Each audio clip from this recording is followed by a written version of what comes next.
Shawn Ray backstage moments after the prejudging of the 2015 Europa Sports Championships with MC Bob Ciccarello. We're backstage right over my shoulder here. We've got the amateurs getting ready to take the stage and all the hardware that will be handed out tomorrow after the conclusion of tonight's prejudging. Finals, but bro. right now, tomorrow. you just got done bringing out those pro bodybuilders. And let's start with the 212. This is a contest, Bob. It's been around for some 17 or so years. We saw veteran Tony Freeman, who's won it 3 times, and Ricky Tricky Jackson, whose first pro win was right here on this stage. Not a lot of depth in this competition. Let's start with the 212. Sami Al-Haddad, former Olympia amateur champion. Looked good, but looked like he's holding a little bit of water too. He's in a dogfight. Listen, this is all about one guy, and that's Korea. Let me tell you something. That guy was kicking ass out there. Kung Wan Kong making his pro debut here in the 212. He was huge. Yes, absolutely. In that big class. Arms too. Big arms, big chest, full muscle bellies. He looks like he's 15 pounds bigger than anybody else out there. And he had calves to go along with that physique. A former Arnold Classic amateur champion. I don't think any of the other guys saw this guy coming. I mean, look at Sami came from Bahrain. This guy comes from Seoul, Korea. Those two guys right now, I think, are neck and neck, and I'm leaning towards Kung. I don't think there's any question there. I mean, Sami looks good, but this guy just looks better. He's bigger, he's rounder, he's better. I don't see any reason why he doesn't win. So, I mean, that's going to be, I think that's a 1-2. I don't think there's any question. Yeah, and I think Tricky Jackson is very close to where he should be. He's a 40-plus bodybuilder. He's got several things going on, but today's just not the day for him, and it's because of the other two guys. Well, he looks good. Again, the same thing. He looks good. He's not missing nothing. It's Tricky Jackson. I mean, he's one of the best. But he's just outsized. I mean, listen, when it all comes down to it, especially in the 212, Shawn, as you know, it's tough to get a size advantage over anybody because everybody's about the same weight. And the Korean weighed in at 211, so he was right there at the top. But like I say, appearance is everything, as we all know in bodybuilding, Shawn. You had an appearance, and that's why you were able to hang with the big boys, that you looked much bigger than 200 and something pounds that you were.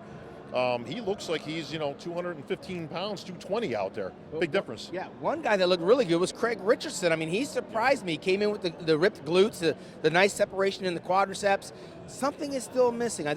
I'm not sure what it is. It's thickness. Thickness, all in through the arms and chest, and that was never Craig's big feature. He always had the big legs, but it was always his upper body. Now with age, of course, as you know, it's very tough to maintain that. Into your close to 40s or into your 40s. But once again, all about comparison. He looked good until he was standing next to Kong. Right. And King Kong was kicking it out there. That's right. Well, and there's a couple of guys from San Diego. I mean, Pete Ciccone and Derek Farnsworth, they look like they got old overnight. Pete Ciccone looked nothing like when he turned pro. He had the distended stomach a little bit.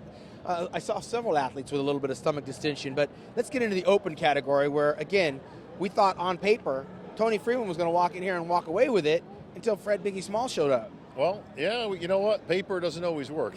So practicality works. That's what the judges got to work with.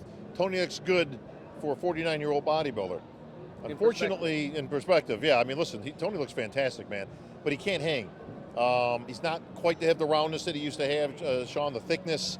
It's not the X-Man of his prime time. Now, Tony knows that. I mean, Tony's very realistic when it comes to his physique. He's just kind of getting back to his old self, he was telling me, so he needs about another 6 weeks, he was saying, to kind of bring it all together. Right. But Freddie Smalls finally brought it in. Now, I know Fred's been working with George Farah. They finally got the formula right. Probably the best Freddie that we've seen. Fred and Ronaldo Gary. A surprise. Ronaldo was the surprise of the evening. And the reason he's a surprise is not because he's a huge bodybuilder. He's proportionate, but he's in shape. In condition. And no surprise to me, I saw him in Toronto. And he did very well there. The biggest difference between Ronaldo and Freddie Smalls is thickness. The pecs, the delts, and the arms, Freddie's got it on him. When they turn around, Ronaldo's sharp. From the back, he's got the best. From the back, he's the best. So this is one of those, could go either way. Right. I'll tell you what could make a difference, even though they don't score the routines. You know Freddie Smalls as well as I do. This guy's out there, he's a showstopper out there, man. I tell you what, he's going to wow this crowd tomorrow with the finals. Sway the judges. Yeah, well, that could help. And also, he's got to maintain, Shawn. This is close enough where if Gary gets a little sharper and if Fred lost a percentage or two, it could swing the other way. So this is going to come down to tomorrow. Absolutely. And a big Akim Williams, I mean, thick, big, reminds me of like a Victor Richards. I don't think he'll ever get peeled with the thickness that he's carrying in terms of muscle size. And he's got that thick skin. Again, we talked about this. The darker the skin, that seems to be the thickness always seems to be a factor. It's it's that old, what's his name back in the old, Johnny Fuller. Johnny Fuller, I mean, that guy was rock, but I mean, he always had that little bit of thickness. Akeem Williams is a beast. Yeah. I mean, he's got muscle, he's got size, midsection. Yeah. That's what's killing him right now. He started out pretty good controlling it, but as the prejudging wore on, that stomach started to get a little bit more out there. Yeah. If he can trim down that midsection and just get about 5% sharper, he's trouble. Yeah, and I thought Jojo Anteforo did a very good job of bringing a complete package, but he kind of started fading a little bit as the prejudging went on. You started noticing the size differential in the legs, and I don't know what to put my finger on, but it looked like there was a little hernia going on in the lower abdominal area. He was hard when he posed, but you could see things wrong when he wasn't flexing. Yeah, JoJo's my dark horse pick coming in here, and we've seen in the last few shows he seems to have found his way. But you're right, the midsection once again, and Lee Thompson at the competitors meeting, very adamant he would be judging the midsection. He's looking at the midsection. Gentlemen, control the midsections.